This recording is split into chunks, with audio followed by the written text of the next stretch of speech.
Okay, so welcome to our Digital Opportunities webinar series. I'm Ann Byers, the Digital Equity Manager for the state of Nebraska at the Nebraska Information Technology Commission and Office of the CIO.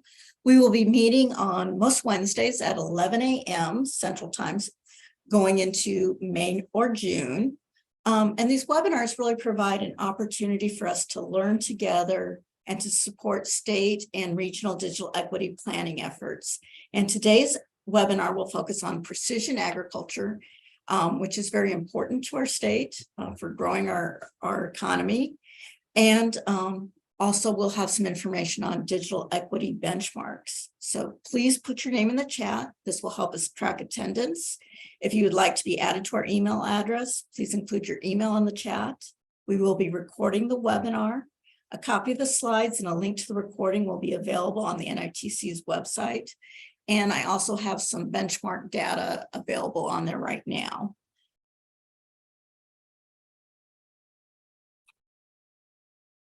So gotta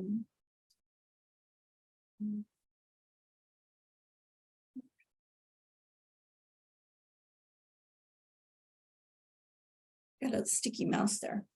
So the Nebraska State Digital Equity Planning Initiative is part of the Connect Nebraska Broadband Initiative. The planning grant is being led by the Nebraska Information Technology Commission, Office of the CIO, in partnership with the Nebraska Regional Officials Council and the Nebraska Library Commission.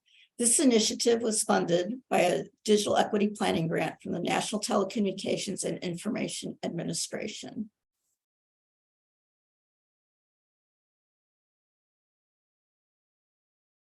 So I want to alert you to upcoming webinars on February 15th. We'll have two speakers, Brian Whitaker from Oklahoma State University and Beverly Lallam Taylor, speaking about access to digital devices. And so I think that will be a really great webinar. February 22nd, we'll have representatives of the Public Service Commission talking about broadband availability, mapping, and coordination of BEAD and digital equity outreach efforts. March 1st will be a bye-week. And then on March 8th, we'll be focusing on makerspaces and digital equity organizations with Michael Sowers from the Do Space, David Martin from the Nebraska Innovation Studio, and Christine Flyinghawk with the Center for Rural Affairs.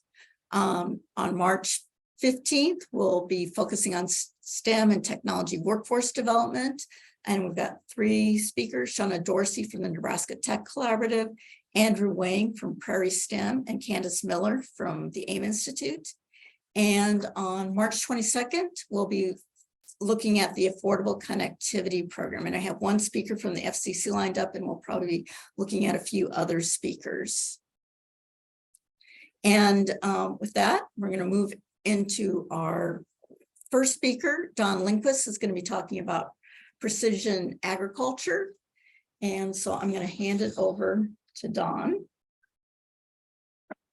Hi, my name is Don Lindquist, and I've been doing precision ag now. I actually started my own business here about 6-7 months ago. But before that, I was with Mitchell Equipment, Atkinson, Nebraska, where I was one of their precision ag guys. Before that, I was at, now it's Acres Equipment or Plains Equipment Group at that time where I'd done it. So been doing this for about 12 years now. And before then, my background gets a little more varied and crazy. There's some TV and some Homeland Security and stuff like that. But I moved back to Nebraska after being away for about 25 years and somehow stumbled into precision ag and have been loving every minute of it. It's been great to come back and actually, do some ag and be back in Nebraska. But so where we want to get started on precision ag, I guess it's what is precision ag, when we, you can kind of see in the slide here, back 150 years ago, we had a sower with a bag of seed and he just threw the seed out and maybe raked it over a little bit to grow. But then, we look at this little handheld planter here in the middle, that was quite an advancement. We were starting to learn as time went on, each one, how to better get more yields and better use the ground. And things been kind of advancing. What we look at now as precision ag that really did the big turn, and this came out mainly in the early 90s, was GPS, global positioning. And when you look at these are just some different GPS receivers from different manufacturers. And what's interesting is they really haven't changed much when you're looking at them. You can see on here, I have one of these is in the National Museum of Natural or American History. It's kind of hard to tell which one it is. And then another one of these, and only one of these in here, has sub-inch accuracy. Later on, you'll see where I start talking about repeatability and accuracy versus precision a little bit. We're kind of in a change right now where it's not just precision ag, but it's accurate precision ag. And what is the difference? But GPS really had the biggest thing to do with that. And in the beginning, they used it just to know and make the lines in the field. Today, we've seen a lot more of an adoption rate. Most all the farmers right now, the tractor automatically drives itself.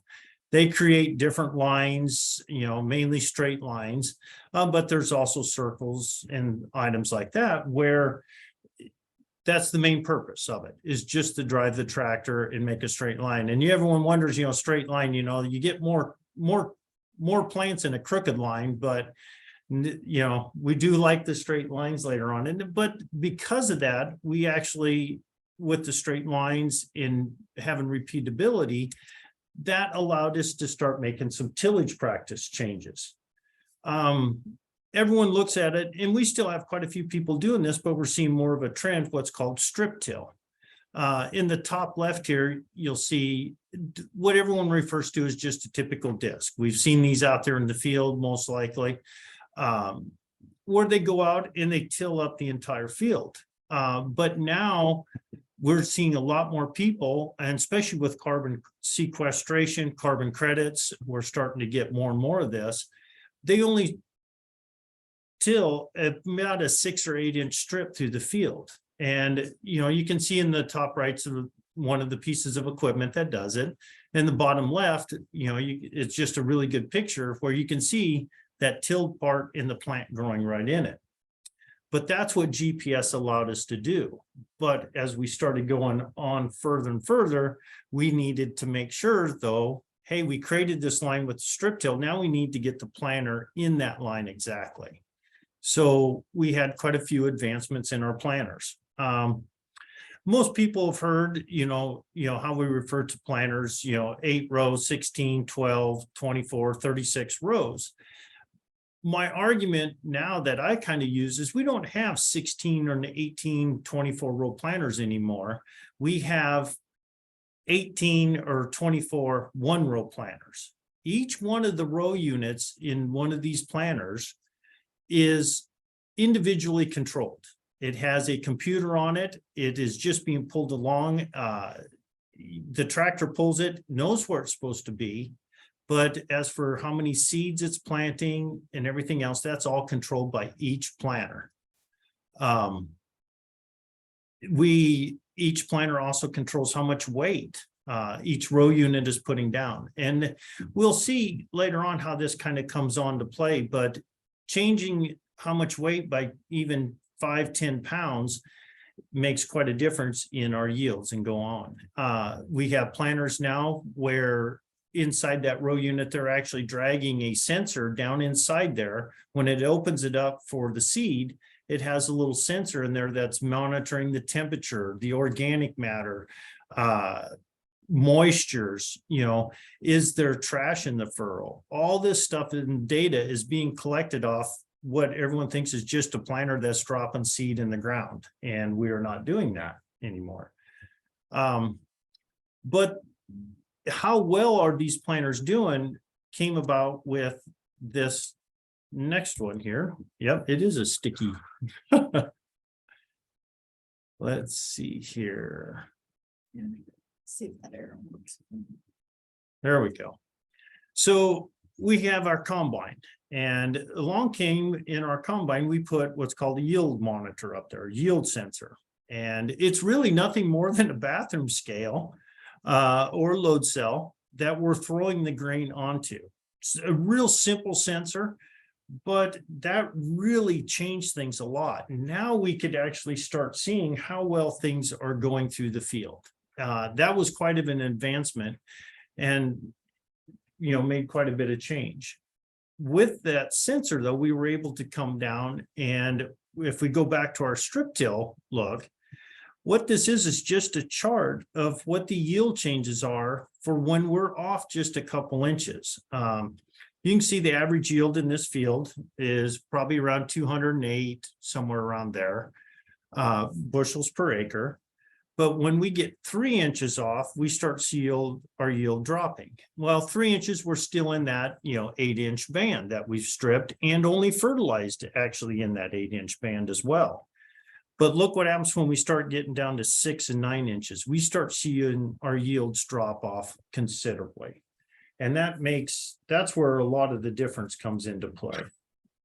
But we have this, but we can also, we put them into map functions. And here is what we look at on an agronomic or precision point every day is these maps. The map on the left was one of the first time maps come out. You can kind of see it's spaced, got some gaps.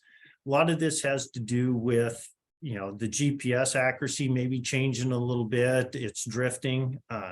GPS as a whole is probably only accurate within 10 feet. Farmers get corrected GPS either through satellite or cell phone or 900 megahertz IoT type equipment that corrects them down to that 1 inch, sub-inch, 6 inches. Most all of them are doing everything at least 12 inches or better.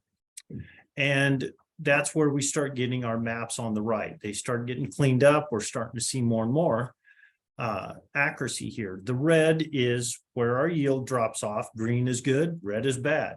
And it just starts showing us some variabilities through the field is what we're looking at. So as for real world examples, here's one of one of my customers farmed this field this year. This is this year's harvest map. And purple is good, green is bad, red is really bad. It's just kind of how we're looking at it. And if you look at this map, a lot of them, you may not be able to see a trend in here. There's one thing we refer to when we're doing this is nature doesn't have straight lines. And I don't know if you guys, anyone can see it, but there is a trend in here. So we just start playing around with different map functions and looking at different. So this is the same map in black and white, maybe doing a little bit of filtering. The lines are starting to become a little more pronounced as we change it. Do it again. Now these things are starting to stand out a little more. And kind of what we're looking at is right in through here is the bottom side of it. And up at the top here, we can say there's kind of these straight lines that are going through there. So if we go back, you can kind of see through the middle of the field, maybe see these lines sticking out a little more. Well, the question kind of comes up is what maybe caused this? There's different functions. Maybe is this the weight? Did they change the seeding rate? In this particular one, or here we're showing them all three, kind of showing the lines there. So you can kind of get an idea. Then we have this line right here. This map is showing, and it kind of makes them stick out. We can flip back and forth between there and there. This is a timestamp map. It got it fairly close. It could fine tune it a little more.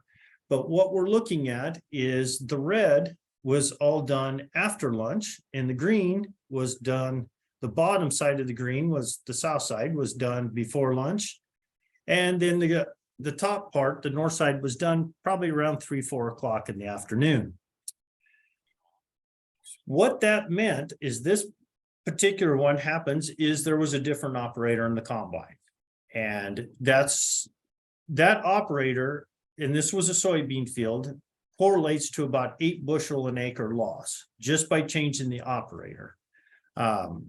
And later on, we could go on and dig in. And what happened was this operator actually combined about 0.5 miles an hour slower than the other operator, which is kind of in reverse what you'd think. You'd think slower is better. But in this particular case, nope, sure doesn't. And with that, when you start figuring out, 8 bushel an acre, there's probably 20 or 30 acres here, soybeans probably running $13 a bushel. We're starting to now see there's significant loss. And this is where precision ag really kind of comes into play. This is what we're really trying to do. So that's one example of precision ag. And this kind of why I was talking about precision versus accurate. And you got to kind of look at this map for a little bit. And this is kind of where a little misinformation kind of comes into play, because a lot of people think precision, but like I mentioned, we also have to be accurate. And that's what's just recently kind of come about. The bottom left one shows it's not accurate and it's not precise. The top left is a precise. We can kind of, it's accurate, but not precise, which meaning the accuracy is we're hitting our target right where we want. The bottom right down here is precise, but not accurate. So I have a very small area, everything's fallen into, but it's not accurate. I want it to actually be where I want it to be, So in the case of strip till, accuracy would be, hey, I'm actually lined up in that strip, where I put it. And that's where we're seeing a lot of change. But how all this kind of correlates when we think about to our data is, like I mentioned, and I'm showing here, is data. Farmers are collecting data everywhere. All the ag is. Top left, we're starting to see now ranchers get into it. They call it virtual fencing. It's dog collars for cattle for the most part. The University of Nebraska is doing a study this year. Oklahoma's done one a couple of years ago. We're finding, Nevada and Utah do a lot of this in theirs. Then we also have going from, over to the top right, sensors in a lot of these fields. They're measuring, how much sun, how bright it is, the soil moisture. Is there nitrogen in the soil? They don't want to apply nitrogen if they don't have to, fertilizers. So they're monitoring that all the time. We're determining that with this much rain or this much irrigation, maybe this much fertilizer was absorbed into the ground. We're using security cameras everywhere. In the cities, we use security cameras for security, but a lot of ranchers are now using these in their barns to monitor the health of their cattle. We're seeing them put thermal in them and determining are the cattle have temperatures or not. We're kind of going through that. Another example we have is the Internet of Things. That is just sensors everywhere. Where we're monitoring the pivots, the grain bins, the data, satellite imagery data, we're coming in all the time. Grain bins are being monitored over here. We're monitoring the temperature of the grain bin all the time, at usually in 2 or 3 foot increment. CO2 levels in the grain bin, we got high CO2, we can assume there's some kind of mold or going on, so they do that. Latest that we're getting a lot of now is drone imagery. There's a lot of talk about drones. There's some hurdles there to come over with the drone part of it though too. So in that aspect, here is 2 images of drones. This was a drone image that was flown. The one on the left is what we refer to as what you and I see, red, green, and blue. You can kind of see some lines in there. And on the right, we're same drone flown with infrared camera as well. You can definitely see some stripes going through the field, mainly right here in the middle. You see a larger one, then a small one, and then a small one here. Something happened in this field. And we're asking why. What it turned out to be was the operator in this case that sprayed the field made some changes in the cab that we're not aware of, but something happened. But with that imagery, a lot of them where we struggle with and how this correlates to the broadband industry is, yes, we have this drone imagery, but what that actually is in this particular case is there's that drone, when it flew, it did 266 images. them 266 individual pictures have to get uploaded to a website and get uploaded to a website. That is this one field was 1.89 gigabits of data. And you can imagine in what that's like if you had to upload that type of imagery over, a modem and, any kind of connection. And this is, mind you, just one field. So they upload that 1.89, then they upload it to a website.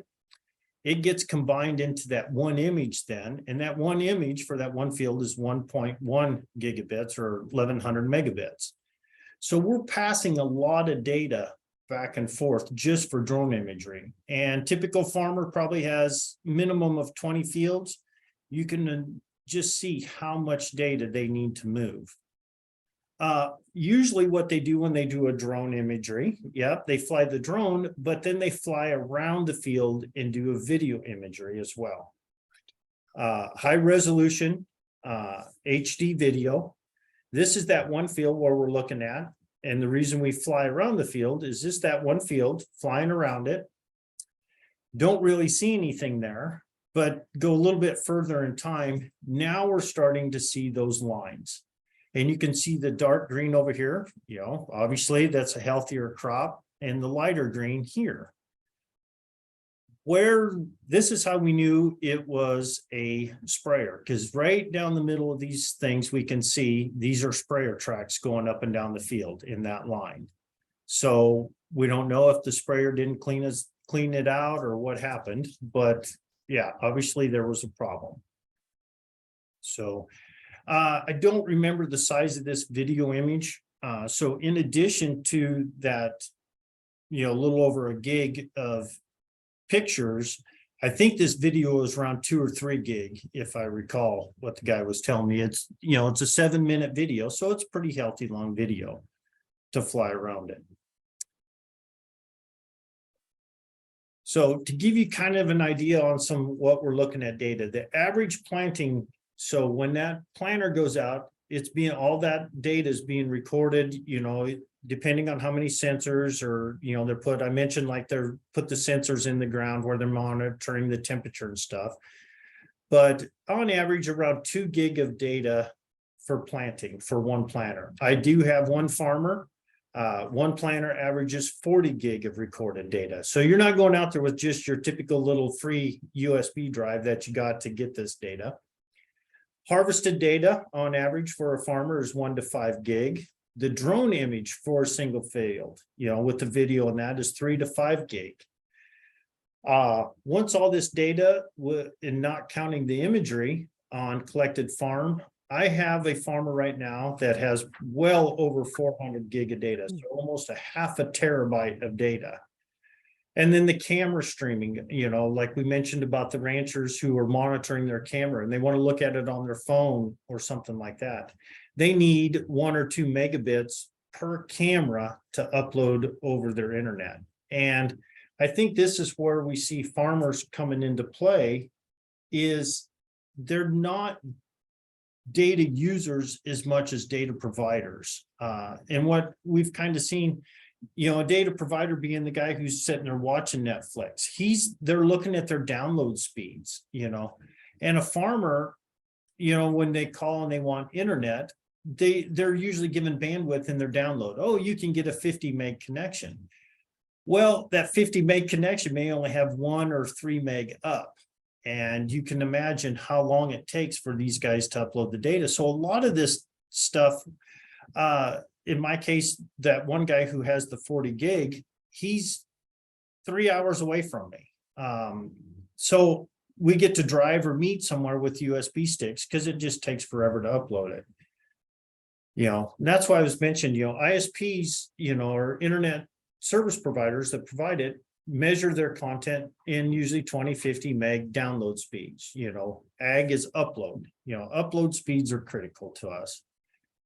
Here's kind of a chart we were looking at. A 5 gig file, which is not hard to come up with, 5 gigs worth of data, just over a 2 megabit upload connection is going to take almost 6 hours. And mind you, if he gets the full upload, if he's got his, if he's a rancher too, and he's got his security camera, then he's taken a chunk of that off just to upload his security camera. A 10 meg connection is still going to take over an hour, that's why, I think, precision ag and being on the rural broadband is important to kind of see how much data your typical farmer's collecting here.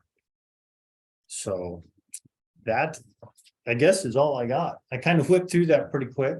It's kind of hard when you don't get faces to talk to. It is. So are there any questions for Don? Are there any questions in the chat, Tom? No, there aren't. But I have a question for you, Don. Okay. So what do you do with all the data? I mean, I know you use it to provide analysis to the farmers and the growers. But does it just like put in a cloud or some sort of data bank and just so you can see trend analysis or what? So there's mainly the farmer uses his own desktop software. They contract it out. It's the leader for the ag side. It's GIS software. ArcGIS is a common one that's getting into it more and more. But we SMS is a common one that we use in the ag, and we will take several years worth of harvest data and merge it into one to verify certain spots in the field. If we see low spots in the field that have typically always had a lower yield, they call it prescriptions. They'll back off the seeds so they're not overplanting that area and allow it to reproduce more, or at least not have the inputs. They'll back off fertilizer a lot of times, because if that ground's never going to produce, there's no use putting all those inputs into it. Most of them are all storing it on their computer, which is another challenge a lot of times with farmers is, farmer has all his data on the computer, but mom's also doing the books and the kids are surfing the internet and, oh, oops, the computer's gone or they got a virus and wipe it out. So more and more guys that are finding the value in it, they are backing it up to the cloud, or they'll have a lot of like their dealerships, Case IH dealer or their John Deere dealer will store it on their servers for them too. Josh Young from SCAD has a question. How many farmers, ranchers are sending these files actually through an Ethernet connection versus a Wi-Fi connection? Not very many. One, because of there's a few out there that I deal with, but the files are just much too large for them to email and send. A lot of times they're contracting out with either their equipment provider or their fertilizer or seed provider who have more of a business internet connection. And they'll send it to where they want, but then you're using up time and you're paying that guy to do that usually to send those files. But as a farmer from his home, I would say less than 10%.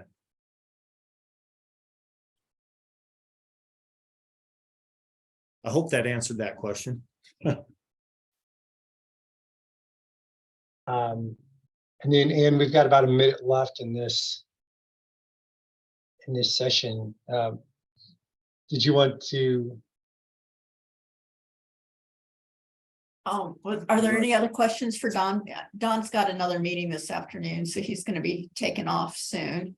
So Josh had another question. My question is actually about connection type, not actual submission of data. So do they use the Ethernet or do they actually connect via Wi-Fi? Most of them are doing Wi-Fi in the house. If you're talking about the internet service provider, from what I've seen, it's about 50-50. There's a few wireless internet providers that are doing pretty good, getting more and more. But there's a lot of fiber being pulled now to farmers we're seeing, especially out in western Nebraska. Ironically, you get into the most remote, you get to that point where the farmer has, well, I got fiber coming into my house, but I don't know what I do with it. That's kind of a common thing too. you know, as for their laptops inside their house, they're using Wi-Fi, usually to a fixed router of some point.